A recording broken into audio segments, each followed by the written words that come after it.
ጥቂት ሽራፊ ሳንቲም በመስጠታችን እንመጻደቃለን። ስለ ትንሣኤ እናወራለን፣ እንናገራለን። ትንሣኤን ግን አናውቀውም። ለምን? ተነስተን አናውቅም። በረሃብ የሚሞት ሰው በጣም ብዙ ነው። ብዙ ወጣቶች ራሳቸውን ሲጥ እያደረጉ ይገላሉ።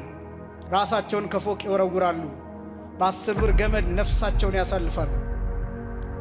ለምን እንደሆነ ታውቃላችሁ? ከኛ መንፈሳዊ በጎነት ጠፍቷል። መንፈሳዊ ርህራሄ ጠፍቷል።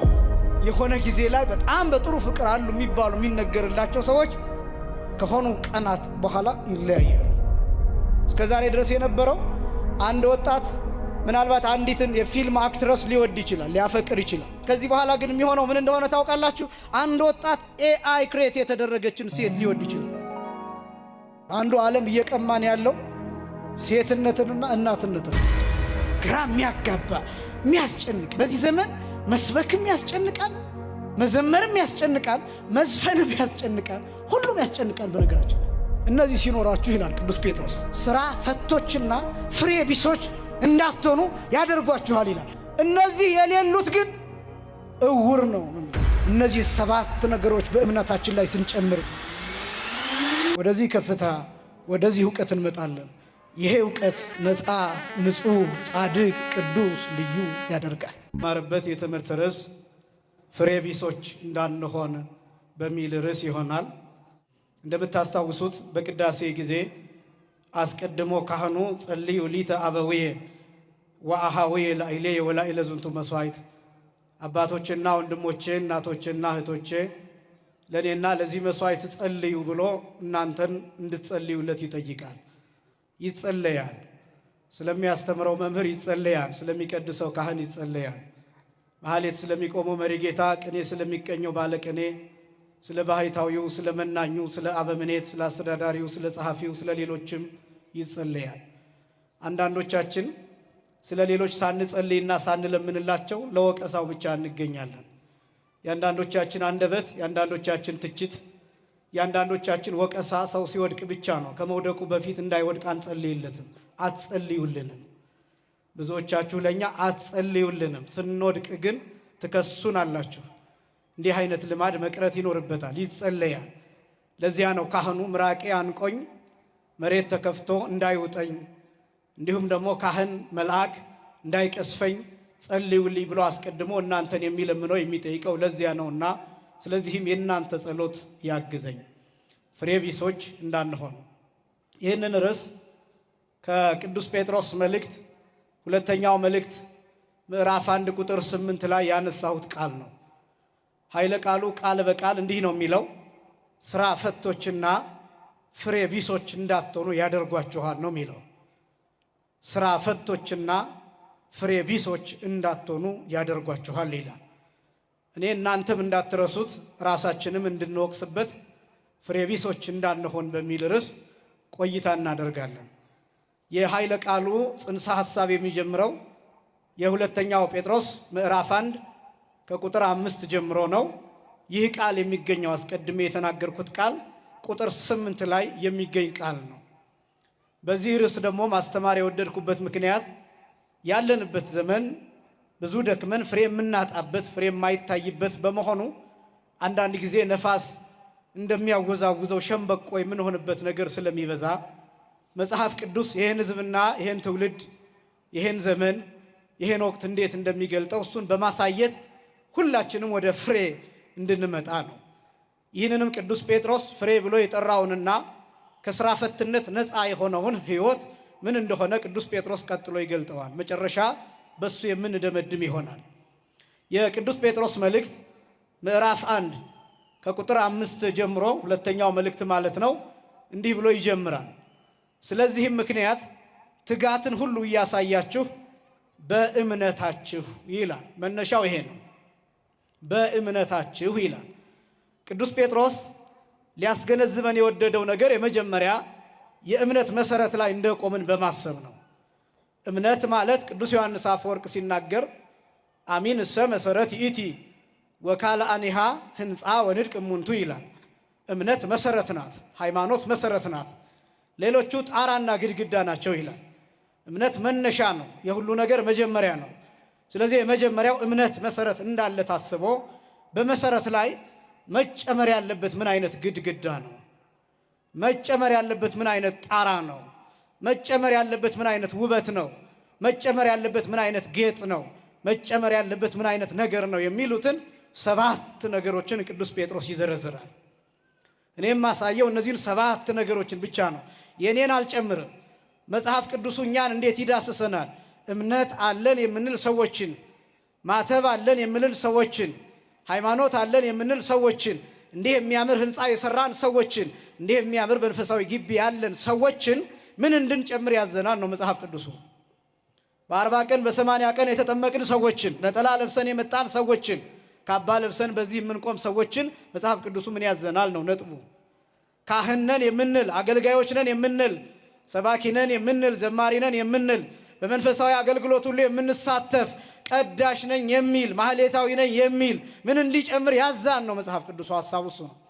ምክንያቱም ሁሉንም ስለሚመለከት በዚህ እምነታችሁ ላይ መጨመር የሚገባችሁ ነገር አለ። ይህንንም ደግሞ የምትጨምሩት በትጋት ነው ይላል እና የመጀመሪያው ይላል በጎነት ነው ብሎ ያነሳን ቅዱስ ጴጥሮስ። በእምነታችሁ ላይ የምትጨምሩት የመጀመሪያው በጎነት ነው ይላል። ይህንን መተርጉማኑ በ3 ከፍለው አስቀምጠውታል። በጎነት የሚባለው አንደኛ ስጋዊ በጎነት፣ ሁለተኛ መንፈሳዊ በጎነት፣ ሶስተኛ ደግሞ ነፍሳዊ በጎነት። እነዚህን 3 ነገሮችን ያስቀምጣል። በጎነት ሲባል ሁላችንም የምናስበው ስጋዊ ነገርን ብቻ ሊሆን ይችላል። ስለሱ ብዙ አልጠቅስም፣ ምክንያቱም የተለመደ ስለሆነ። በነገራችን ላይ ስጋዊ በጎነትን ሰዎች ብቻ አይደሉም፣ እንስሳት ያደርጉታል፣ አራዊት ያደርጉታል። ጅብ ለልጁ በጎ ነው፣ ውሻ ለልጇ በጎ ናት፣ እባብ ለልጁ በጎ ነው፣ አንበሳ ለልጁ በጎ ነው። ሰው ቢያገኝ ሊሰብር ይችላል፣ ደሙን ሊመጠው ይችላል። ግን አንበሳ ልጁን አይበላም፣ ልጁን አይሰብርም፣ ልጁን አይገልም፣ እንዲያውም ልጁን ይታደጋል። አራዊት ለልጆቻቸው በጎዎች ናቸው። እኛ በዚህ ዘመን በጣም የሚያመጻድቀን ለልጆቻችን በምናደርገው ነገር ራሳችንን ከፍ አድርገን እናስባለን። ለአንዳንድ ሰዎች የተቀደደ ልብስ በመስጠታችን፣ ለብሰን የጨረስነውን ልብስ በመስጠታችን፣ ከብዙ ገንዘብ ጥቂት ሽራፊ ሳንቲም በመስጠታችን እንመጻደቃለን። ግን ክርስትና ከዚህ በላይ ነው። ምንታዘዘው ከዚህ በላይ ነው። የሚጠበቅብን ከዚህ በላይ ነው። አንዱ ከብዙ ነገሮች ጋር እየተጋፈጥን ያለንበት ምክንያት የሚጠበቅብንን ነገር ባለማድረጋችን ነው። ጥቂቱን ነገር አግዝፈነዋል። ጥቂቱን ነገር በሚዲያ አግዝፈነዋል። ጥቂቱን ነገር በፎቶ አግዝፈነዋል። ጥቂቱን ነገር በካሜራ አግዝፈነዋል። ጥቂቱን ነገር በግጥምና በቅኔ እናገዝፈዋለን። በጣም ጥቂቱን ነገር ትልቅ አድርገን ስለምናሳይ ትልቁን ነገር ማድረግ አልቻልንም። ለዚህ ነው ምን ደነግጠው። ትልልቅ ሰዎች ሲነሱ ምን ደነግጠው፣ ታላቅ ነገር ሲደረግ ምን ደነግጠው፣ የተለየ ነገር በማህበረሰባችን ስናገኝ እጃችን አፋችን ላይ ምንጭነው። ለዛ ነው ምን ደነቀው። ለዛ ነው። ይሄ ብቻም አይደለም። ታላላቅ ደጋግ ሰዎች ሲነሱ እነሱን ራሳቸውን ብለን ማጥፋት የምንፈልገው ከማህበረሰቡ የተለየ ደግነት ስለሚታይባቸው ነው። ብዙዎቻችን እንደዛ እናደርጋለን። ብዙ ርህሩህ ሰዎች፣ ብዙ አዛኝ ሰዎች፣ ለሀገር ውለታ የሚውሉ ሰዎች፣ ለቤተክርስቲያን ውለታ የሚውሉ ሰዎች፣ መልካም የሚያደርጉ ሰዎች በሆነ ጫጫታ እንዲጠፉ ይደረጋል። በሆነ ጫጫታ እንዲሸማቀቁ ይደረጋል። ለኛ እንግዳ ነዋያ፣ ለሰይጣን እንግዳ ይሆንበታል በጎ ነገር፣ ለሰይጣን እንግዳ ይሆንበታል መልካም ነገር። ክርስቶስ ጻድቅ ሆኖ በተገለጠበት ዘመን ሰይጣን ደንግጧል። እንቁ ሆኖ ብርሃን ሆኖ ፀሐይ ሆኖ የዓለምን ኃጢአት ሲገልጥ፣ የፈሪሳውያንን ኃጢአት ሲገልጥ፣ የነሱን ግብዝነት የነሱን ማስመሰል ሲያሳይ ደነገጡ። የነሱ የእሪያ መልክ ታየባቸው። ስለዚህ እንቁውን ጠቅጥቆ ሰብሮ ማጥፋት ፈለጉ። የጌታ ብቻ አይደለም፣ የዮሐንስ መጥምቅ እንደዛ ነው፣ የእመቤታችን እንደዛ ነው። በዘመናቸው በዚያ ክፉ ትውልድ ዘመን፣ በዚያ አሉተኛ ትውልድ ዘመን፣ በዚያ አመንዝራ ትውልድ ዘመን፣ በዚያ በጎውን ነገር ሁሉ ወደ ክፉ በሚተረጉም ዘመን፣ ያለማቋረጥ በሚተች ትውልድ ዘመን፣ ጽድቅ በረከሰበት ዘመን፣ በማይታይበት በማይገለጥበት ዘመን፣ በዚያ ዘመን ያ ትውልድ ክርስቶስን ሲያይ ደነገጠ። እመቤታችንን ሲያይ ደነገጠ። ዮሐንስ መጥምቅን ሲያይ ደነገጠ። ለምን? ዮሐንስ መጥምቅ ከበረሃ መጣ፣ ነገስታቱን ያለ መፍራት ገሰጸ። በዚህ ዘመን እንዲህ የሚያደርጉ ሰዎች ያስደነግጡናል ይመናል። እና ከስጋዊ በጎነት ያለፈ መንፈሳዊ በጎነት፣ ነፍሳዊ በጎነት ተብሎ የሚገለጥ አለ። መንፈሳዊ በጎነት የሚባለው ምን ማለት መሰላችሁ? ሰዎችን ከክህደት ወደ ሃይማኖት ማምጣት ነው የመጀመሪያው። ከክህደት ወደ ሃይማኖት፣ ካለማመን ወደ ማመን ማምጣት፣ ከቤተ ክርስቲያን ውጭ የሆኑትን ሰዎች ወደ ቤተ ክርስቲያን ማምጣት፣ ወደ መቅደሱ ማምጣት፣ ወደ ንስሐ ማምጣት፣ ወደ ሥጋው ደሙ ማምጣት፣ የተሰበረውን መንፈስ መጠገን፣ የተሰበረውን ማንነት መጠገን፣ ራሳቸውን የሚያጠፉ ሰዎችን መታደግ። ይሄ ነው መንፈሳዊ በጎነት የሚባለው። ይሄ እንደጎደለ ታውቃላችሁ። በዚህ ምክንያት ብዙ ወጣቶች ራሳቸውን ሲጥ ያረጉ ይገላሉ። ራሳቸውን ከፎቅ ይወረውራሉ። በ10 ብር ገመድ ነፍሳቸውን ያሳልፋሉ። ለምን እንደሆነ ታውቃላችሁ? ከኛ መንፈሳዊ በጎነት ጠፍቷል። መንፈሳዊ ርህራሄ ጠፍቷል። አናጽናናቸውም፣ አንሰማቸውም፣ አናዳምጣቸውም፣ አንረዳቸውም። ስለዚህ ቤታቸውን ዘግተው ይኖራሉ። ችግራቸውን ለኛ ቢነግሩን እንዘረግፍባቸዋለን። ለዩቲዩብ ፍጆታ እናውለዋለን፣ ለቲክቶክ ፍጆታ እናውለዋለን፣ በፌስቡክ እንለቀዋለን፣ እንሸጠዋለን ገመናቸውን። ስለዚህ ይፈራሉ፣ ሳይነግሩን ይሞታሉ። እኛ ከሞቱ በኋላ ውድ በሆነ ሳጥን ሬሳቸውን እንቀብራለን። ስላማሞታቸው የተለያየ ነገር እናወራለን። አንዱ በዚህኛው እንዲሁ ነው አሉ፣ ከባሏ ጋር እንደዚህ ፍቅረኛ ነበራት አሉ። አይደለም ከእናት ከአባቷ ጋር አይደለም፣ ይጣራ። ራሷን ያጠፋችበት ምክንያትም እንዲህ መሆን አለበት። የየራሳችንን ትንታኔዎች እንሰጣለን። ሰውየው በህይወት እያለ አናውቀው፣ ሴትየዋ በህይወት እያለች አናውቃትም። ልንረዳቸው ዝግጁ አይደለንም። ኦርቶዶክስ ሆነን ለሌሎች ተስፋ መሆን አልቻልንም። የመኖር ተስፋ፣ የመኖር ምክንያት፣ የህይወት ምክንያት፣ የመዳን ምክንያት፣ የመጽናናት ምክንያት፣ የዚህ ምክንያት መሆን አልቻልንም። በብዙ ነገር ወደቅን። ስለዚህ ወጣት ረገፈ። ታቦት ይዘን መውጣታችን መልካም ነው። በዓለ ጥምቀትን ማክበራችን መልካም ነው። ሰው ግን እየሞተበት ነው። ለዚህ መድረስ ካልቻልን ንስሐ መግባት ብቻ አይደለም ይመናል፣ መልካም ነው ይሄ። ሥጋው ደግሞ መቀበል ብቻ አይደለም ይመናል፣ መልካም ነው ይሄ። ከዚህ ማለፍን ግን ይፈልጋል። ጎረቤትህን ጠይቀው፣ ጎረቤትህን ጠይቃት፣ ድረስለት፣ ድረስላት። ለሚራበው ሰው ድረስለት በምትችለው። በረሃብ የሚሞት ሰው በጣም ብዙ ነው። በጣም ብዙ ሰው እየተጨነቀ የሚሞት፣ እየተቸገረ የሚሞት፣ አፍሮ የሚሞት፣ ተሸማቀው ልጃቸውን የሚያሳድጉ፣ ለልጆቻቸው ሰተውነቱ ጾማቸውን የሚያድሩ እናቶች፣ ሽንኩርት ሽጠው ቲማቲም ሽጠው ልጆቻቸውን የሚያሳድጉ፣ እንጀራ ሽጠው በችግር ተጠብሰው የሚያሳድጉ እናቶች ያሉባት ሀገር ናት። እንደምታውቁት ለመለመን አፍረው ርር እያሉ የሚሞቱ ብዙ ናቸው። ለእነዚህ ሰዎች መድረስ መንፈሳዊ በጎነት ይባላል። የመጨረሻው ነፍሳዊ በጎነት የሚባለው ነው። መጥወተ ርእስ ተብሎ የሚጠራው ራስን መስጠት ነው። ይሄ መጨረሻው ነው። ይሄ ጻድቃን ያደረጉት ነው። እና አቡነ ተክለ ሃይማኖት ያደረጉት፣ እና አቡነ ገብረ መንፈስ ቅዱስ ያደረጉት፣ ሰማዕታት እነ ቅዱስ ጊዮርጊስ እነ ቅዱስ መርቆሬዎስ ያደረጉት ራሳቸውን አሳልፈው የሰጡ። ቅዱስ ያሬድ እንደገለጠው ደርሪኦሙ ተአጊሶሙ መጠው ነፍሶሙ ለሞት፣ ጨክነው ታግሰው ነፍሳቸውን ለሞት አሳልፈው ሰጡ። በዚህ ምክንያት እኛ ጻድቃን እናመሰግናቸዋለን። ክብርና ምስጋና ለአምላካችን ይሁን። አመስግኑ። ራሳቸውን አሳልፈው የሰጡ ይሄኛው ነፍሳዊ በጎነት ተብሎ ይጠራል። የመጀመሪያው በእምነታችሁ ላይ የምትጨምሩት በጎነት ነው። አንደኛ በጎነት ያስፈልጋል ለምድሪቱ። ምድሪቱ ተበክላለች። ሚመና ምድሪቱ ተበክላለች። በስድብ ተበክላለች። በርግማን ተበክላለች። በመርዝ፣ በቂም፣ በጥላቻ፣ በበቀል፣ በመለያየት፣ በመከፋፈል ተበክላለች። ሚመናን እኔና እናንተ በመልካም ቃል ካላከምናት፣ በምስጋና ቃል ካላከምናት፣ ካልቀደስናት፣ በእርቅ ቃል፣ በፍቅር ቃል፣ በሰላም ቃል ካላደስናት ምድሪቱ ተረግማለች። ውሃው ተረግሟል። አየሩ ተበክሏል። ውሃው ተበክሏል። ይሄ ነው ክርስቲያን ማለት። በምድር ላይ ሲኖር በሚኖርበት ምድር የሚኖርበትን ምድር መቀደስ መቻል ነው። ታቦት ይዘን የምንወጣው በጥምቀት ለዚያ ነው። የአደባባይ በዓላት የምናከብረው ለዚያ ነው። መስቀልን የምናከብረው ለዚያ ነው። ምድሪቱ እንድትባረክ። ከሰው ሁሉ ከአንደበቱ የሚወጣው ቃል አስተውላችኋል? ክፉ ቃል፣ የትችት ቃል፣ የስድብ ቃል፣ የርግማን ቃል፣ ሰዎችን የሚያሸማቅቅ ቃል። ይሄ ውሃን ይበክላል። ትውልድ እንዳያድግ ያደርጋል። ትውልድ እንዲልፈሰፈስ ያደርጋል። ሽማግሌ አቅም እንዲያጣ ያደርጋል። ሕፃናትን እንዳያድጉ ያደርጋል። አገሪቱ ላይ ለምን ጦርነት የሆነ ይመስላችኋል? አስተናገድን ጦርነቶችን። በሚሊዮን የሚቆጠር ህዝብ ሞተ። አንዳንዱ ሳይቀበር ጅብ ጎተተው ሬሳውን። ማተብ ያሰረ፣ መስቀል ያሰረ፣ በእግዚአብሔር ስም የሚምል፣ በጽዮን ስም የሚምል፣ በእመቤታችን ስም የሚምል ተነባብሮ ተቀበረ አንድ ላይ። አንዳንዱን ውሃ ወሰደው። እስካሁን እሳ አልገባንበትም። ለዚህ ኃጢአት አላፈርንም። አልደነገጥንም። በዚህ ኃጢአታችን እስካሁን አልደነገጥ። ታዲያ በጎነት አልጠፋም ትላላችሁ? የማያምኑ ሀገራት በታሪክ ለሰሩት ኃጢአት ይቅርታ ይጠይቃሉ። ሌሎችን ሀገራት ብትመለከቱ እነ ጀርመንን ብትመለከቱ ጀርመን ውስጥ ታውቃላችሁ አዶልፍ ሂትለር የሚባለው ሰው አይሁዳውያንን የጨፈጨፈው በሚሊዮን የሚቆጠሩ አይሁዳውያንን የጨፈጨፈው ሰው በስሙ መጠራት አሁን ወንጀል ነው። ጀርመን ውስጥ ሂትለር በሚለው ስም መጠራት አይቻልም፣ ወንጀል ነው።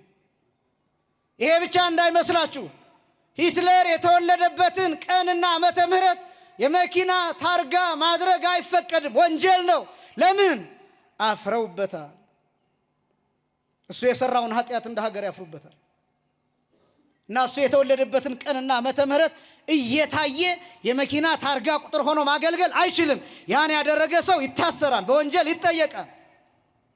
ይሄ ብቻም አይደለም። በዘመኑ የነበረውን የሂትለርን ወይም የናዚን ፓርቲ ምልክት ማሳየት አይቻልም፣ ወንጀል ነው፣ ያሳስራል። አሁን ድረስ ለምን? ያፍሩበታል። ይሄ ብቻ እንዳይመስላችሁ አሁን ያሉት ወጣቶች አሁን የሚወለዱት ልጆች ምን እንደሚያደርጉ ታውቃላችሁ? አበባ ይዘው እዛ ሀገር ሂጄ ነው የነገሩኝ። በነገራችን ላይ ጀርመን ለአገልግሎት አሁን ያሉት ወጣቶች አሁን የሚወለዱት ልጆች አበባ ይዘው ሂትለር ያስፈጃቸው የአይሁዳውያን መቃብር ላይ ሂደው አበባ ይዘው ተደፍተው ይቅርታ ይጠይቃሉ፣ ሶሪ ይላሉ።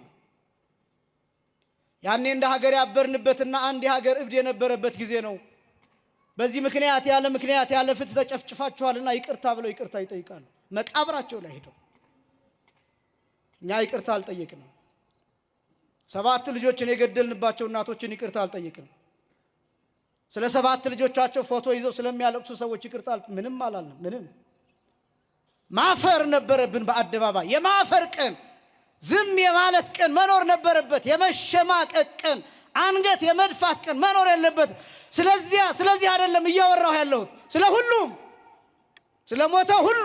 ስለዚህ ማፈር አንገት እንደማፈት ቀን መኖር ነበረበት፣ ግን አላደረግንም። ያንን በጎነት ከምድራችን ተወስዷል። እምነት ብቻውን አያድንም።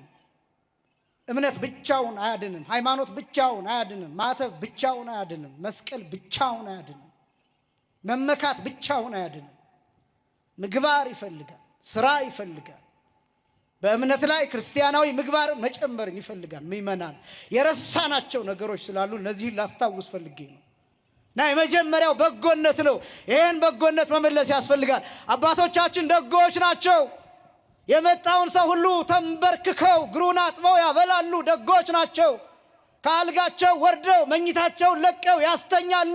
ደጎች ናቸው። ያ ደግነት ያ በጎነት አሁን ከኛ ተወስዷል። አንተማመንም፣ እርስ በርሳችን እንጠራጠራለን። ያን በጎነት እንመልሰው። በእያንዳንዳችን ውስጥ በጎነት ይኑር። በእምነታችን ላይ ይህን እንጨምር። የመጀመሪያው እሱ ነው፣ በጎነትን በእምነት ላይ መጨመር፣ ፍሬ ቢስ እንዳንሆን። ሁለተኛ ዕውቀት መጨመር ያስፈልጋል ይላል ቅዱስ ጴጥሮስ። በእምነት ላይ ዕውቀት መጨመር አለበት ይላል። ዕውቀት ምንድነው ከተባለ ማስተርስ አይደለም፣ ስለ ዲግሪ አይደለም። ዕውቀት ፒኤችዲ አይደለም፣ ስለ ዶክትሬት አይደለም የምናወራው። ዕውቀት የሚባለው መረዳት ነው፣ መስማት ነው። ስለ እግዚአብሔር ቃል መሰረታዊ ነገር መያዝ ነው። ስለ አምላክ ማወቅ ነው። ስለ ፈጣሪ ማወቅ ነው። ስለ ሃይማኖት ማወቅ ነው። ስለ ክርስትናው መረዳት ነው። ምን ይፈልጋል ክርስትና? ምን ይፈልጋል ኦርቶዶክሳዊነት? በዚህ ዘመን በጣም ብዙ ወጣት እየሞተ ያለው እየወጣ ያለው ከሃይማኖት እየፈለሰ ያለው ስለ ሃይማኖቱ በቂ ዕውቀት ስለሌለው ነው። መስማት ስለማይፈልግ ነው። አንዳንዱ ንቆን ተኮፍሶ ነው የሚመጣው። እዚህ ዕውቀት የሌለ የሚመስለው ሰው ብዙ ነው። ማስተር ስላለው ፒኤችዲ ስላለው ወይ ዲግሪ ስላለው ወይ ከዚያ በታች የሆነ አጫጭር ኮርስ ሰርቲፊኬት ስላለው ዕውቀት ያለው ስለሚመስለው መስማት አይፈልግም። የአንድ ደቂቃ ስብከት ሲሰማ እሱ የሞላው ይመስለዋል፣ ዕውቀት ይመስለዋል። ለዚህ ምክንያት ብዙ ሰው ተኮፍሶ ይኖራል። ብታውቁት ምን ችግር አለው? ወጣቶቹ ማህሌቱን ወጣቶቹ ስለ ቅዳሴው ብታውቁ ምን ችግር አለው? ሰዓታቱን ብታውቁት፣ ዜማውን ባትሉት እንኳን ብታነቡት ምን ችግር አለው? ድጓ አሁን ታትሟል። ማዜማ አይጠበቅባችሁም፣ ግዴታ አይደለም። ግን ድጓውን ብታነቡት ምን ችግር አለው? ጾመ ድጓው በአማርኛም በግዕዝም አላሁን በምትችሉት ቋንቋ ብታነቡት ምን ችግር አለው? ምን ችግር አለው? እያስቀደሳችሁ ምን ማለት እንደሆነ አባቶችን እየጠየቃችሁ ቤተክርስቲያኗን ውስጥ ብታውቋት። ብዙ ሰው እኮ ውጭ እየቀረ ነው። አሁን እሁድ ወንጌል ለማስተማር ብለን እየተጣደፍን ቅዳሴውን እንጨርስና ወተን ብዙ ህዝብ እንዳገኛለን። ብዙ ህዝብ ግን የሚገባው እግዚኦታ ሲባል ነው። ቤተክርስቲያን ውስጥ መግባት አይፈልግም አብዛኛው። ከዚያስ በዛ ቀን የተማረው ሰው ሳምንት እንዲቆርብ እንጠብቃለን። ንስሐ እንዲገባ እንጠብቃለን። ገብቶ ውስጥ እንዲያስቀድስ እንጠብቃለን። የለም ያ ሰው እንደገና ሳምንት መልሰን ለትምህርት እናገኘዋለን። እንደገና መልሰን ለጉባኤው እናገኘዋለን። ለውጥ ከሌለ መመለስ ከሌለ ወደ ውስጥ መግባት ከሌለ ምን ትርጉም አለው ብላችሁ ታስባላችሁ? ዕውቀት ያስፈልጋል። ዕውቀትን አሁንም የኛ ሊቃውንት በሶስት ይከፍሉታል። ስጋዊ፣ መንፈሳዊ፣ ነፍሳዊ ዕውቀት ብለው ያስቀምጡታል። ስጋዊ ዕውቀት የሚባለው ማንኛውም አይነት ዕውቀት ስጋዊ ይባላል። መንፈሳዊ ዕውቀት ተብሎ የሚጠራው ረቂቅ ዕውቀት ስለ ቅዱሳት መጻሕፍት ያለን ዕውቀት እሱ መንፈሳዊ ዕውቀት ተብሎ ይጠራል። ነፍሳዊ ዕውቀት የሚባለው ግን ከሞት በኋላ ያለው ነፍስ ብቻ የምታውቀው ዕውቀት። ለምሳሌ መንግሥተ ሰማያት የዘላለም ሕይወት ነፍሳዊ ዕውቀት ነው የሚባለው። እንደ ስጋ አሁን ብነግራችሁ ለኔም ቢነገረኝ አይገባኝም። ቅዱስ ጳውሎስ ሲናገር ምን እንደሚል ታውቃላችሁ?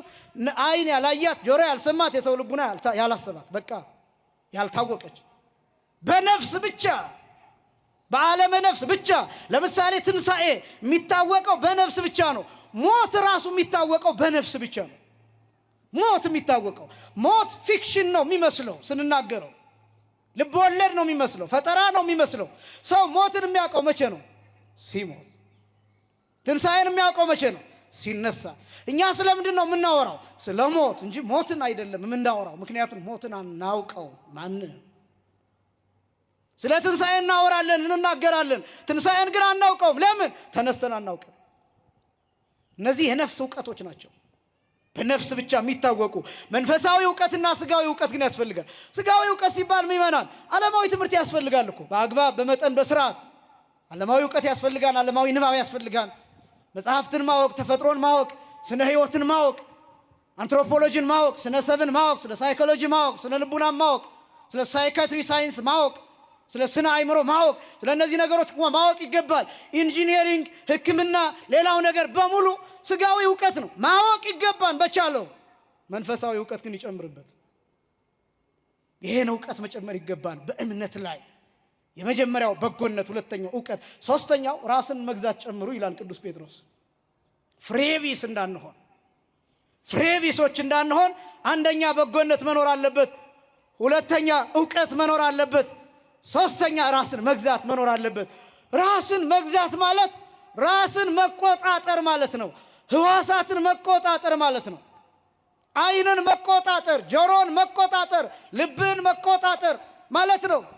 በዚህ ዘመን የሚቆጣጠረን ሌላ ነው። ዲጂታሉ ዓለም ተቆጣጥሮናል። የእንቅልፍ ሰዓታችን በእኛ ፈቃድ ሳይሆን በቲክቶክ ፈቃድ ነው፣ በዩቲዩብ ፈቃድ ነው፣ በፌስቡክ ፈቃድ ነው። የእንቅልፍ ሰዓታችን፣ የሥራ ሰዓታችን፣ አካሎቻችን፣ አይናችን፣ ጆሮቻችን፣ ህዋሳቶቻችን አጠቃላይ እያነደደን ነው። የዓለም ፍላጎት እያቃጠለን ነው፣ እየበላን ነው፣ ሰውነታችንን እያሳጣን ነው፣ እያጎበጠን ነው፣ እያቀጠነን ነው። አእምሯችን ውስጥ ዲስኦርደር እንዲኖር እያደረገን ነው። ምግብ በአግባቡ አጣጥመን እንኳን እንዳንበላ እያደረገን ነው። ተነጋግረን መግባባት እንዳንችል እያደረገን ነው። ስልችዎች እያደረገን ነው። አዋቂ እያስመሰለን ግን ዕውቀት የሌለን ባዶ እንድንሆን እያደረገ ነው። ዕውቀታችን በስልካችን ላይ ብቻ እንዲወሰን ሆኖ ከስልካችን ውጭ ብንጠየቅ አንዳችም ነገር እንዳንመልስ ሆነን ባዶ ሆነን ተራቁተናል። ቨርቹዋል ዓለም ውስጥ ገብተናል። ሁላችን እንዴት እንደሆነ አሁን እቺ ቤተክርስቲያን ብቻ ናት። በነገራችን ላይ አሁን ሌላው ቦታ ስትሄዱ ዝግጅቶች ሁሉም በጎግል በምናምን ተዘጋጅተው በጂሚኒ ወይ በሌላ በኤአይ ጀነሬትድ በሆኑ ነገሮች ተዘጋጅተው ንግግሮች፣ ጽሁፎች፣ ጥናታዊ ጽሁፎች፣ መመረቂያ ጽሁፎች የተወሰነ ነገራቸው እየተቀያየረ ኤአይ ጀነሬትድ ነው ወይ ኮፒ ነው ምናምን እንዳይባል የተወሰነ ፐርሰንት ነው 20% ይፈቀዳል። ከዛ በላይ ደግሞ ያለው ኩረጃ ነው እንዳይባል እንዳይያዝ ቀየር እያደረገ ይመረቅበታል። ዕውቀቱ ኤአይ ነው።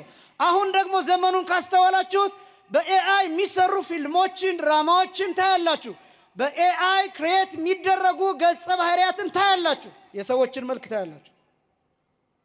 እስከዛሬ ድረስ የነበረው አንድ ወጣት ምናልባት አንዲትን የፊልም አክትረስ ሊወድ ይችላል፣ ሊያፈቅር ይችላል።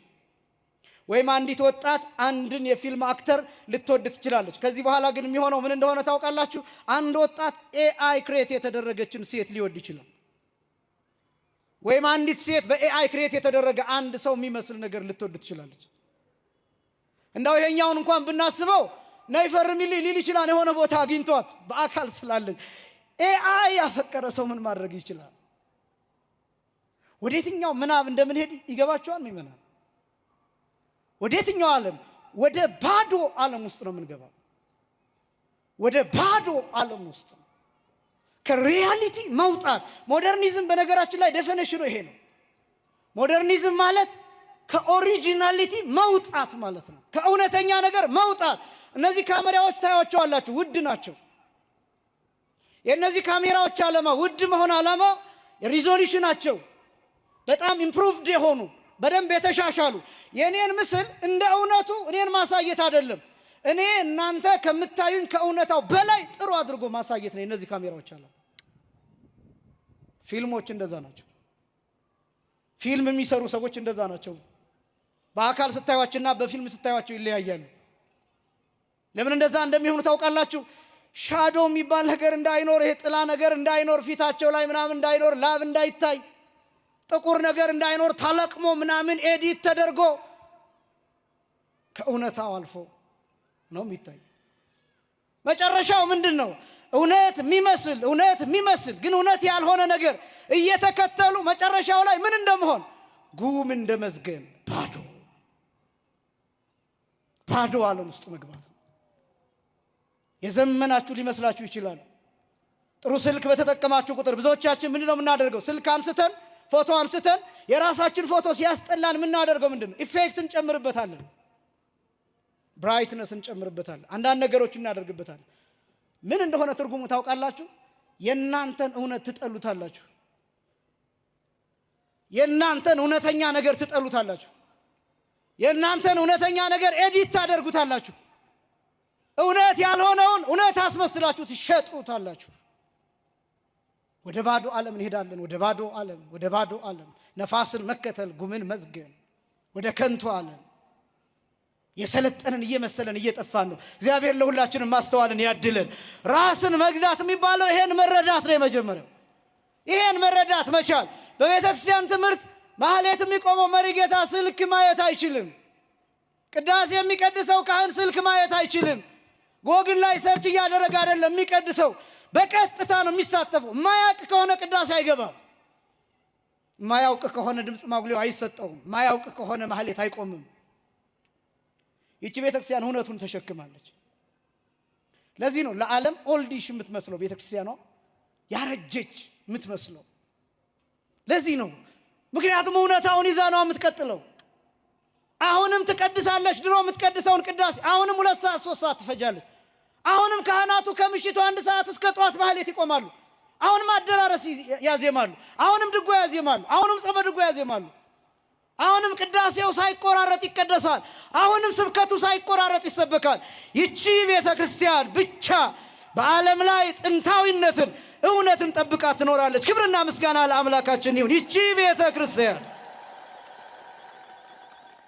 ይህን እውነት ለመጠበቅ ይውላችሁ አሁን የተቀመጣችሁባትን ሰዓት ብቻ አስቧት። ጥቂት ደቂቃዎችን ዝም ብላችኋል። ዝም ያላችሁት እዚህ ብቻ ነው። አሁን ይሄ ሁኔታ አሁን ያላችሁበት ሁኔታ እናንተ ራሳችሁ ይሄን ሁኔታ ማድረግ የምትችሉት እዚህ ግቢ ብቻ ነው። ስብሰባ ቦታ በፍጹም አታደርጉትም። ሆቴል ብትሄዱ የሆነ ጸጥ ያለ ቦታ ለዝናና ብላችሁ ብትሄዱ በፍጹም አታደርጉትም።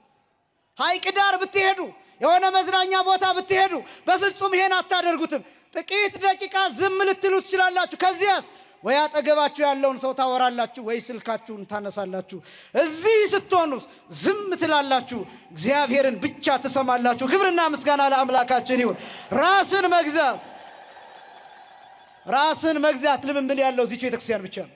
ክርስቲያን ስትሆን ራስን ትገዛለህ፣ ራስን ታውቃለህ፣ ሰውነትን ታዘዋለህ፣ ዓይንህን ወደ እግዚአብሔር ትልከዋለህ፣ አይምሮህን ለቅዱሳት መጽሐፍት ክፍት ታደርጋለህ፣ ልብህን ለእግዚአብሔር ፍቅር ትከፍተዋለህ፣ በንስሐ አባትህ ዝቅ ትላለህ፣ በታቦቱ ፊት ትበረከካለህ፣ ትሰግዳለህ።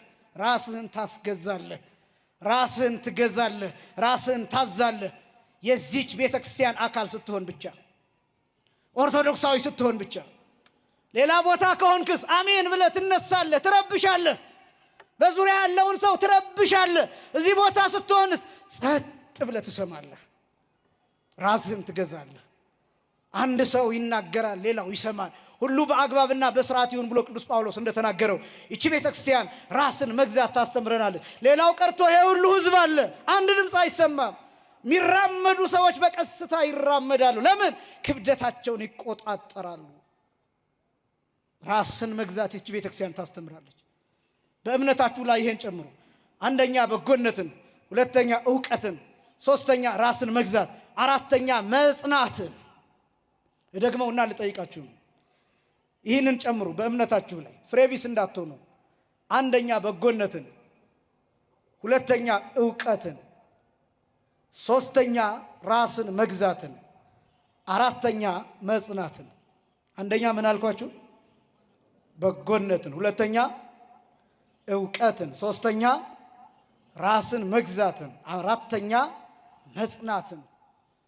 አራተኛ መጽናትን በእምነታችሁ ላይ ጨምሩ ይላል። መጽናት በተለይ ደግሞ በዚህ ዘመን እጅግ በጣም አስፈላጊ ከሆነው ነገር፣ ሁልጊዜም አስፈላጊ ቢሆንም በዚህ ዘመን ግን መጽናት የሚባል ነገር የለም። ሰዎች ተጋብተው በሳምንቱ ይፋታሉ። አንድ ዜና ሰምቻለሁ በቅርብ። ተጋብተው በተጋቡ በሳምንቱ ተፋቱ። በጣም ብዙ ሰዎች ፍቅር ጀምረው የሆነ ጊዜ ላይ በጣም በጥሩ ፍቅር አሉ የሚባሉ የሚነገርላቸው ሰዎች ከሆኑ ቀናት በኋላ ይለያያሉ። አሳዛኙ ደግሞ መለያየታቸው ብቻ አይደለም፣ የተለያዩበትን ታሪክ በየፊናቸው ይተርካሉ።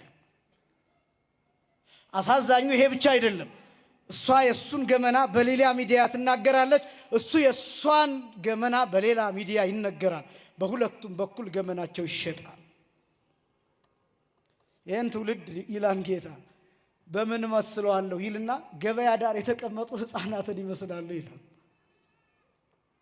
ገበያ ዳር የተቀመጡ ሕፃናትን ይመስላሉ ነው።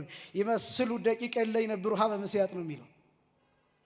ገበያ ዳር የተቀመጡ ሕፃናት ማለት ሁሉ የሚሸጥበት የሚለወጥበት ገበያ፣ ሁሉ ሃይማኖት የሚሸጥበት ገበያ፣ ሰውነት ስብዕና የሚሸጥበት፣ ሞራል የሚሸጥበት፣ ኖርም የሚሸጥበት፣ ኤቲክስ የሚሸጥበት፣ ግብረ ገብነት የሚሸጥበት ገበያ፣ ትዳር የሚሸጥበት፣ ወጣትነት የሚሸጥበት፣ ሕፃንነት የሚሸጥበት፣ ወላጅነት፣ እናትነት፣ አባትነት የሚሸጥበት፣ ባልንጀርነት፣ ወዳጅነት የሚሸጥበት፣ ሁሉ የሚቸረቸርበት፣ ሁሉ ገንዘብ ሳንቲም ያውጣ እንጂ ለሽያጭ የሚቀርብበት፣ ሁሉ ግልጥ የሆነበት ገበያ ያለንበት ዘመን። እነዚህ ዙሪያውን የምታዩቸው የሚያደርጉት ነገር ለመልካም ቢሆንም ግን ለሽያጭ ነው።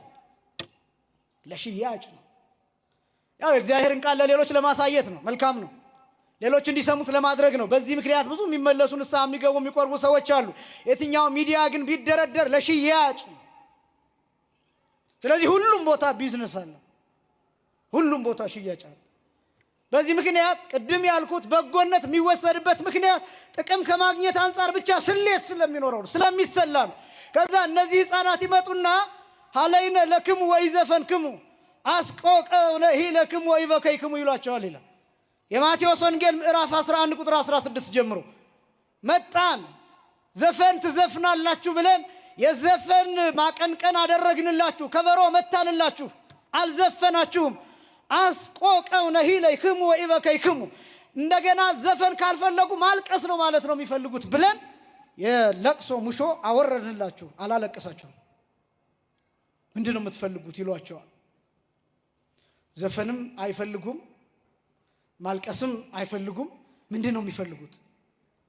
ጌታ ይህንን ምሳሌ የተናገረበት ምክንያት መጻ ዮሐንስ እንዘ ኢይበልዕ ኢይሰትይ፣ ዮሐንስ ሳይበላ ሳይጠጣ መጣ። ወይቤልዎ ወጋኔን ቦቱ፣ የማያስበላ የማያስጠጣ ሰይጣን አድሮበታል አሉት ዮሐንስን። ወመጻ ወልደ እጓለ እመሕያው እንዘ ይበልዕ ወይሰትይ፣ ክርስቶስ እየበላ እየጠጣ ተገለጠ። ወይቤልዎ በላዒ ወሰታይ አርከ መጸብሃት፣ የኃጢአተኞች ወዳጅ የቀራጮች ወዳጅ የሚበላ የሚጠጣ ሎቱ ስብሐት ሆዳም መጣ አሉት ክርስቶስን። ከመብላትም ውጪ ካለ መብላትም ውጪ መሆን ይቻላል? ከመብላትም ካለ መብላትም ውጪ መሆን ይቻላል? ግራም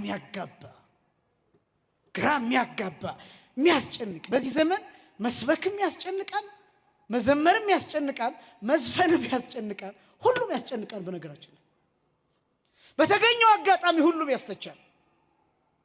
በተገኘው አጋጣሚ ሰባኪውም ዘፋኙም ድንጋይ ይወረወርበታል። በተገኘው አጋጣሚ አስተዳዳሪውም አለቃውም ሌላውም ታዛዡም የሚያዘውም ሌላውም በተገኘው አጋጣሚ ይተቻል። በጣም ግራ የሚያጋባ ዘመን፣ የሚያስጨንቅ ዘመን፣ ማንጸናበት ዘመን፣ ማንቆይበት ዘመን፣ ስልቹ የሆንበት ዘመን። ይሰለቸናል። በቃ ሁሉም ነገር ይሰለቸናል። የጀመርነውን መጽሐፍ አንጨርሰውም፣ እንሰለቻለን። ቅዳሴ ይሰለቸናል፣ ማህሌት ይሰለቸናል፣ ሱባኤ ይሰለቸናል፣ አቋርጠን እንወጣለን። ጸሎት ይሰለቸናል። ትዳር ይሰለቸዋል። ብዙ ሰው ሚስቱን ትቶ ሐዋሳ ይሄዳል፣ ሚስቱን ትቶ ላንጋኖ ይሄዳል። የሚስቱ ፊት ይሰለቸዋል፣ የባሏ ፊት ይሰለቻታል፣ ንግግሩ ሁሉ ይሰለቻታል፣ የሚለብሰው ልብስ ሁሉ ይሰለቻታል፣ ድምፁ ይሰለቻታል። ትታ መውጣት ሌላ ማየት ትፈልጋለች። ስልቹ ትሆናለች፣ ከስልኳ ጋር ትሆናለች፣ ልጆቿን ትረሳለች፣ ትዳሯን ትረሳለች። ስልቹ ከዛ መጨረሻው ምን እንዳደረገን ታውቃላችሁ? ህይወት እንዲሰለችን፣ ራሱ ህይወት እንዲሰለችን። ከዛ አስቀድም እንዳልኩት ራሳቸውን የሚያጠፉ ሰዎች መብዛት፣ ብንሄድ ይሻለናል እያሉ እየጻፉልን ራሳቸውን ሲጥ። ከዛስ ወጣቱ ቀረብ ብላችሁ በሆነ አጋጣሚ ብታወሩት እኔ ህይወት ሰልችቶኛል፣ እኔ ለማየ ብዬ ነው እንጂ ብሞት ሁሉ ደስ ይለኛል ይላል። እንዴት ህይወት አታጓጓውም? እንዴት ህይወት ደስ አይለውም? እንዴት ወደፊት ሰርቶ መለወጥን አያስብም? እንዴት ማደግን አያስብም? እንዴት በሆነ ቦታ ከፍ ባለ ቦታ ሆኖ ለህዝቡ ጥሩ መልእክት ሲያስተላልፍ ራሱን እንዴት አያስብም? እንዴት አያልምም? እንዴት ራእይ አያይም? ስለ ወደፊቱ ሞት ነው የሚታየው። ይሄን መሰልቸት ማን እንዳመጣበት ታውቃላችሁ? ስልኩ፣ ኮምፒውተሩ፣ ላፕቶፑ፣ ታብሌቱ እየቀያየረ አሳየው ብዙ ነገር። የሚፈልገውን አይነት ዜማ፣ የሚፈልገውን አይነት ነገር እየቀያየረ በተለያየ ከለር፣ በተለያየ ቀለም፣ በተለያየ አይነት መልክ አሳየው። አየ ሰለቸው። ከዛስ ህይወት እንደዛ ይሆንበታል። ሚመናን ማትሰለቸው እቺ ቤተክርስቲያን ብቻ ናት። ማይሰለቸው እግዚአብሔር ብቻ ነው። ማይሰለቸው ጌታ ብቻ ነው። ማይሰለቸው ክርስቶስ ብቻ ነው። ማይሰለቸው የዚህ ቤተክርስቲያን ምስጋና ብቻ ነው። ማይሰለቸው የዚህ ቤተክርስቲያን አገልግሎት ብቻ ነው። ማይሰለቸው ንስሐ ብቻ ነው። ማይሰለቸው የጌታ ስጋና ደም ብቻ ነው። የዘላለም ህይወት ያለው እርሱ ብቻ ነው ማይሰለቸው። እንዳትሰለችሁ ከፈለጋችሁ፣ ህይወታችሁ እንዲታደስ ከፈለጋችሁ፣ ረፍት ማግኘት ከፈለጋችሁ፣ ሸክማችሁ ከላያችሁ ላይ እንዲወርድላችሁ ከፈለጋችሁ ኑ ንስሐ ግቡና እዩት። በዚያ ቅጽበት ብቻ የሚሰማችሁ ስሜት ቆርባችሁ እዩት። ልክ ስትቆርቡ የሚሰማችሁን ስሜት እዩት። ያጸናችኋል፣ ከፍታን ይነግራችኋል፣ ንስርነትን፣ ከሁሉ በላይ መሆንን፣ ሰማይ ማሰብን፣ የዘላለም ህይወት ገንዘብ ማድረግን እሱን ይሰጣችኋል። ልክ ስጋውና ደሙን ስትቀበሉ በሰውነታችሁ ክርስቶስ ሲሰራጭ ይሰማችኋል። ከራስ ጠጉራችሁ እስከ እግር ጥፍራችሁ ያለው አካል ከክርስቶስ ጋር ሲዋሃድ፣ ሲሰፋ፣ ሲሰራ፣ ሲሸመን ይታወቃችኋል። ወደዚህ ህይወት ቅረቡ። ይህን ህይወት የሰጠን አምላካችን የተመሰገነ ይሁን። ክብርና ምስጋና ለስሙ አጠራር ይሁን። አመስግኑ። መጽናት በትዳራችሁ እንዴት እንደምትጸኑ ያሳያችኋል። ቅዱስ ሥጋውና ክቡር ደሙን ስትቀበሉ እንዴት እንደምትጸኑ፣ እንዴት እንደምትረጋጉ፣ እያንዳንዱን ነገር እንዴት እንደምታዩ፣ ለእያንዳንዱ ነገር እንዴት ዋጋ እንደምትሰጡ ያሳያችኋል። መጽናት ያስፈልጋል። እነዚህ ነገሮች በእምነት ላይ የሚጨመሩ ናቸው። የመጀመሪያ በጎነት፣ ሁለተኛ ዕውቀትን፣ ሶስተኛ ራስን መግዛትን፣ አራተኛ መጽናትን፣ አምስተኛ እግዚአብሔርን መምሰል። እስኪ በሉ እግዚአብሔርን በሉ ሁላችሁ። መምሰል ማንን መምሰል? አምስተኛ በእምነታችሁ ላይ እግዚአብሔርን መምሰል ጨምሩበት ይላል ቅዱስ ጴጥሮስ። እግዚአብሔርን መምሰል ማለት ነው ጥረት ነው። እግዚአብሔርን መስሎ መጨረስ አይቻልም። በነገራችን ላይ መምሰል ነው ደግሞ መሆን አይደለም።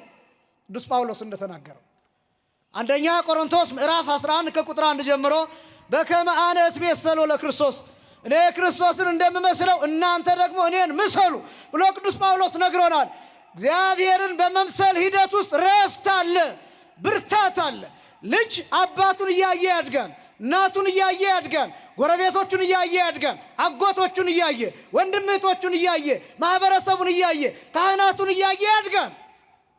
እግዚአብሔርን መምሰል ማለት ቀና ብሎ መመልከት ማለት ነው። የመጀመሪያው ይመናል።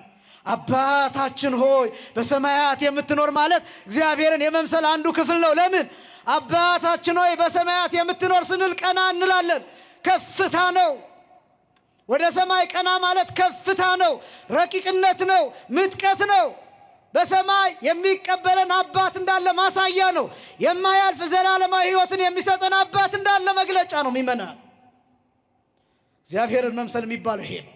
እግዚአብሔርን መምሰል ማለት ፍቅር ማድረግ፣ ይቅርታ ማድረግ፣ ሰላምን መስጠት፣ መታረቅ፣ እርቅ ያለው ሰው መሆን። እነዚህ እግዚአብሔርን የመምሰል ሂደቶች ናቸው። ይመናል። ተቀያሚዎች አትሁኑ፣ ተበቃዮች አትሁኑ፣ አሳዳጆች አትሁኑ፣ ገፊዎች አትሁኑ፣ ነገር የምታሰላስሉ በውስጣችሁ የምታኖሩ አትሁኑ። አይምሯችሁን ንጹህ አድርጉት። እግዚአብሔርን መምሰል ማለት እሱ ነው። በቀልና ፍርድ የኔ ነው ይላል እግዚአብሔር። አሳልፋችሁ ለእርሱ ስጡት። ይቅርታ ጠይቁ፣ ይቅርታ አድርጉ፣ አትቀየሙ። ይመናል።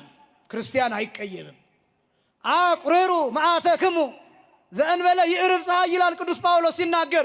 እንዲያውም ፀሐይ ሳይገባ ቁጣችሁን አብርዱ ይላል። ቁጣችሁን አብርዱ። ፀሐይ ሳይገባ ሳይመሽ አታሳድሩ በልባችሁ። ይቅርታ ሊጠይቃችሁ እግራችሁ ላይ የወደቀ ሰው ካለ፣ ይቅርታ ያላደረጋችሁት ሰው ካለ ተመልሳችሁ እናንተ ይቅርታ ጠይቁት። ይቅርታ እስኪ ጠይቃችሁ አትጠብቁ። ልባችሁን ንጹህ አድርጉት። ጨለምተኝነትን አስወግዱት። ብርሃን እግዚአብሔር ይንገስብን።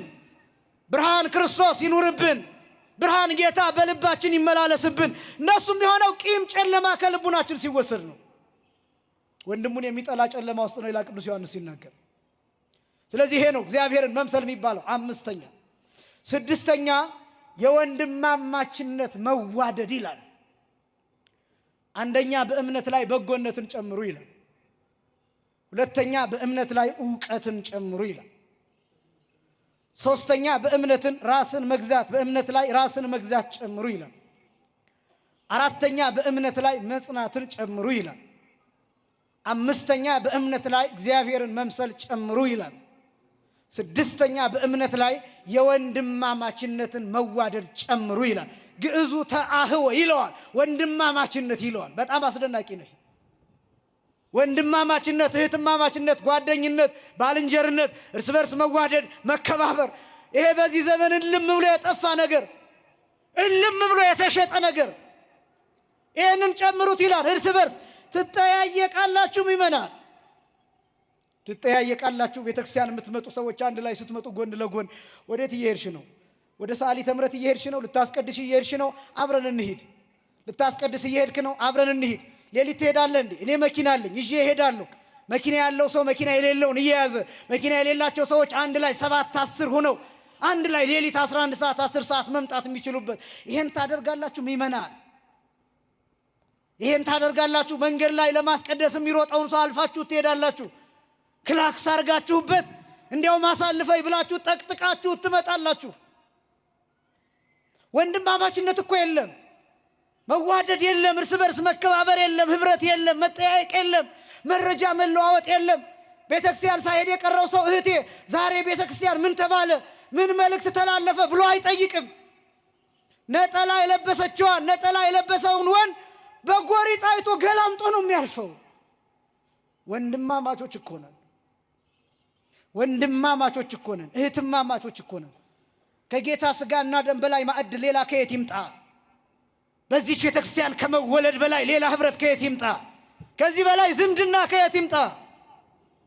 ከዚህ በላይ ህብረት፣ ከዚህ በላይ አንድነት፣ ከዚህ በላይ ማህበር፣ ከዚህ በላይ ጉባኤ፣ ከዚህ በላይ የተቀደሰ አንድነት ከየት ይምጣ? እህትህ ናት፣ ወንድምሽ ነው።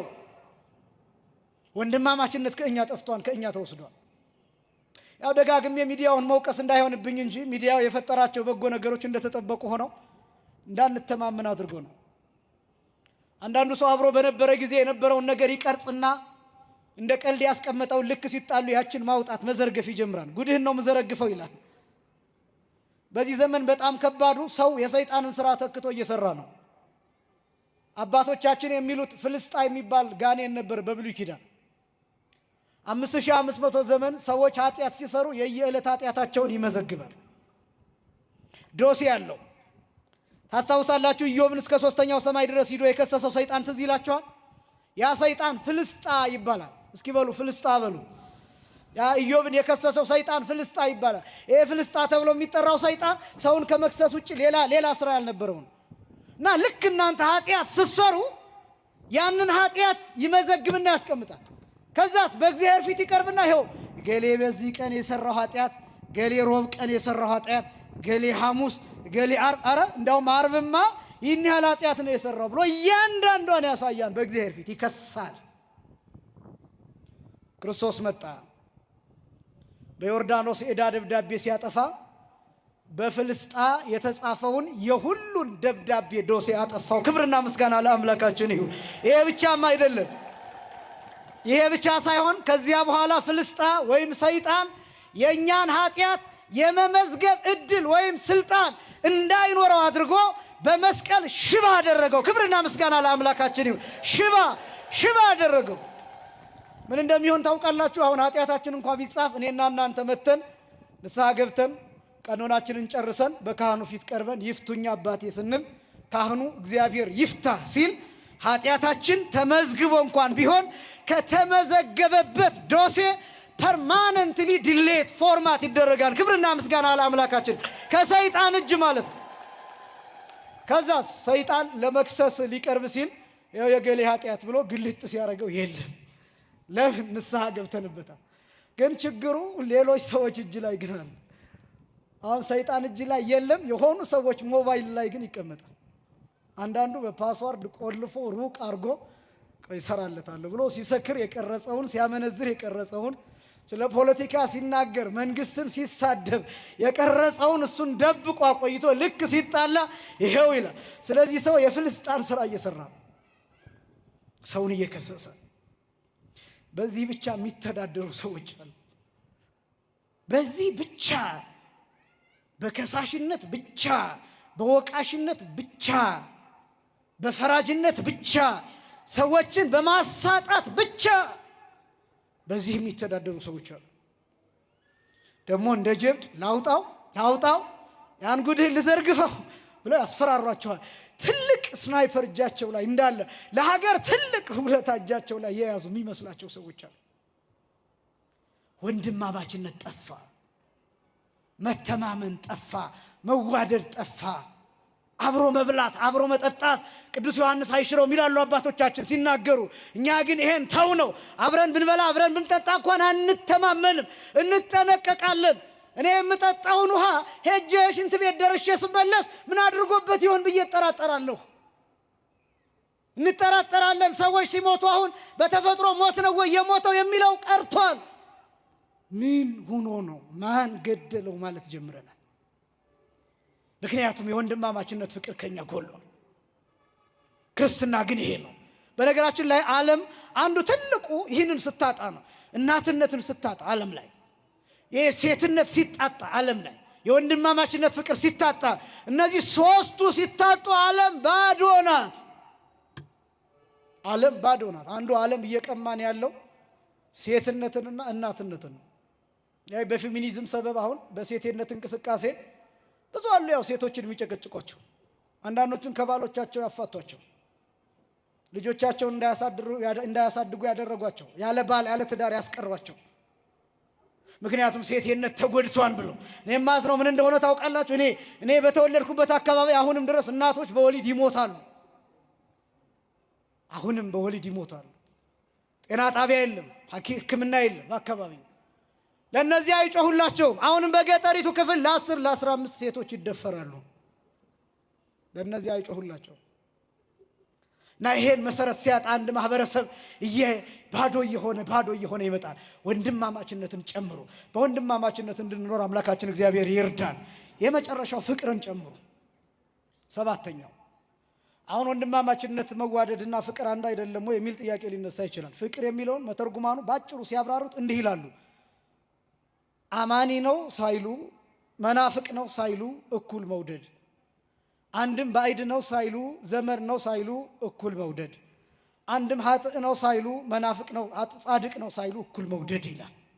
ይሄ ማለት ሰው የሆነን ሁሉ በእኩል ፍቅር መውደድ፣ ሁሉን መውደድ፣ እናትንም ሌላውንም፣ እህትንም ሌላውንም፣ ወንድምንም ሌላውንም፣ ሚስትንም ሌላውንም፣ ባልንም ሌላውንም፣ ልጅንም ሌላውንም እኩል መውደድ። ይሄ ነው የመጨረሻው ደረጃ። እነዚህ ሲኖራችሁ ይላል። ጨረስኩኝ። እነዚህ ሲኖራችሁ ይላል ቅዱስ ጴጥሮስ። እነዚህ ሲኖራችሁ ስራ ፈቶችና ፍሬ ቢሶች እንዳትሆኑ ያደርጓችኋል ይላል። ርዕሳችን ፍሬ ቢሶች እንዳንሆን ነው። በጣም የሚከብደው ቀጥሎ ያለው ቃል ነው። እነዚህ የሌሉት ግን እውር ነው የሚለው ቅዱስ ጴጥሮስ የሚለውን ነው የምላችሁ። እነዚህ የሌሉት ይላል እውር ነው ይላል። ቀጥሎ ምን እንደሚል ልንገራችሁ። በቅርብ ብቻ ያያል፣ ራእይ የለውም ነው የሚለው። ራእይ የለውም። በጣም ራእይ የሌለ ለዚህ ይሆን እንዴ? ስለ ወደፊቱም ማናስበው፣ ስለ ቤተክርስቲያን ስለ ትውልድም ማናስበው፣ ስለ መንፈሳዊ ትውልድም ማንጨነቀው፣ ስለ አብነት ትምህርት ቤትም ማንጨነቀው፣ ወደ ስሂት ስለሚተካው ስለ አመስጋይ ትውልድም ማንጨነቀው ለዚህ ይሆን እንዴ? ፍሬ ቢስ የሆን ነው ለዚህ ይሆን እንዴ? ስራ ፈቶች የሆን ነው፣ ሐሜት ብቻ ማንጎራጎር ብቻ የሆን ነው ለዚህ ይሆን እንዴ? እውነት እግዚአብሔር ከዚህ ይሰውረን። እነዚህ ሲኖራችሁ ይላል ቅዱስ ጴጥሮስ ውእቱ ያበጽሐክሙ ሀበ አእምሮቱ ለእግዚእነ ኢየሱስ ክርስቶስ ይላል። ይሄ ካላችሁ ግን ይላል ኢየሱስ ክርስቶስን ወደ ማወቅ ያደርሳችኋል ይላል። ክብርና ምስጋና ለአምላካችን ይሁን፣ ለስም አጠራሩ ይሁን። ክርስቶስን ማወቅ የመጨረሻው። እነዚህ ነገሮች ሲኖሩ፣ እነዚህ 7 ነገሮች ሲኖሩ ክርስቶስን እናውቃለን። ክርስቶስን ስናውቅስ ምን እንደምንሆን ታውቃላችሁ? ብርሃን ይታየናል። ክርስቶስን የሚያውቅ ሰው መስቀል ላይ የተሰቀለውን የክርስቶስን አካል ይቆጥራል፣ አጥንቱን ይቆጥራል። ቆዳ የተገፈፈበትን አጥንት ይቆጥራል፣ ደም የፈሰሰበትን አጥንት ይቆጥራል። መስቀል ላይ የተቸነከረበትን ችንካር ይቆጥራል፣ መከራውን ይቆጥራል፣ ቁስሉን ይቆጥራል። 70 የሚደርሰው እሾህ ጭንቅላቱን የሚፈጠፍጠውን እሱን ይቆጥራል። እስከ ልቡ ድረስ የሚወጋውን ሚስማር እሱን ያስባል፣ መከራውን ያስባል፣ መጨነቁን ያስባል። መስቀል ላይ መድቀቁን፣ መስቀል ላይ መቃተቱን ያስባል። መስቀል ተሸክሞ መደፋቱን ያስባል። ስጋው እስኪያልቅ ድረስ፣ ደሙ እስኪያልቅ ድረስ በጅራፍ ጫፍ እየተበተነ የቀራንዮን ምድር ያጥለቀለቀውን፣ የቀራንዮን ምድር የሸፈነውን ያንን ደም ያስባል። ያለማቋረጥ ከመስቀል ወደ ምድር ይጎርፍ የነበረውን ደም እሱን ያስባል። ወደ 6 ሊትር የሚደርስ ደም እንደ ስጋ ሲተነተን ሰው በአማካይ ከ4.5 ሊትር እስከ 6.5 ሊትር በሰውነቱ አለ ይባላል። ክርስቶስን እንደ መካከለኛ ቁመት ብንገልጠው 6 ሊትር ደም መለኮት የተዋሃደው ደም ከመስቀል ፏፏቴ ሰርቶ ያለ ማቋረጥ የፈሰሰው ደም ክርስቲያን እሱ ትዝ ይለዋል። ይሄን ወደ ማወቅ ይደርሳል። መስቀል ላይ ጦር ያጎደጎደው ጉድጓድ፣ የጎን ጉድጓድ ይታይሃል። የተወለድንበት ጉድጓድ፣ የተገኘንበት ጉድጓድ፣ የተሰራንበት ጉድጓድ፣ የበረርንበት ጉድጓድ፣ ንጹህ መዓዛ፣ የሚገርም ሽታ፣ የሚገርም ጠረን የወጣበት ጉድጓድ፣ ብርሃን የጎረፈበት ጉድጓድ፣ ደም የተቀዳበት ጉድጓድ፣ አሳልፎ ገነትን የሚያሳይ ጉድጓድ፣ መንግሥተ ሰማያትን የሚያሳይ ጉድጓድ። ያ ጉድጓድ ይታይሃል። ፍሬ ቢስ አትሆንም፣ ከንቱ አትሆንም፣ ስራ ፈት አትሆንም፣ የከሰረ የባከነ ትውልድ አትሆንም። ክርስቶስን ወደ ማወቅ ያደርሰሃል። እነዚህ 7 ነገሮች በእምነታችን ላይ ስንጨምር ወደዚህ ከፍታ፣ ወደዚህ ዕውቀት እንመጣለን። ይሄ ዕውቀት ነፃ፣ ንጹህ፣ ጻድቅ፣ ቅዱስ፣ ልዩ ያደርጋል። ጾማችን ይሄ መሆን አለበት። ሱባኤያችን ይሄ መሆን አለበት። ክርስትናችንም ይሄ መሆን አለበት። አምላካችን እግዚአብሔር ፍሬ ቢስ ከመሆን ስራ ፈት ከመሆን ሰውሮ የጎኑን ጉድጓድ አይተን የእርሱን ፍቅር በአእምሯችን በልባችን አሳድረን ንስሐ ገብተን ስጋውን ደሙን ተቀብለን በእርሱ ሕግና ትእዛዝ እንድንኖር እርሱ ይርዳል። ያስተማረን የአባቶቻችን አምላክ እግዚአብሔር ይክበር ይመስገን። ወስብሐት ለእግዚአብሔር።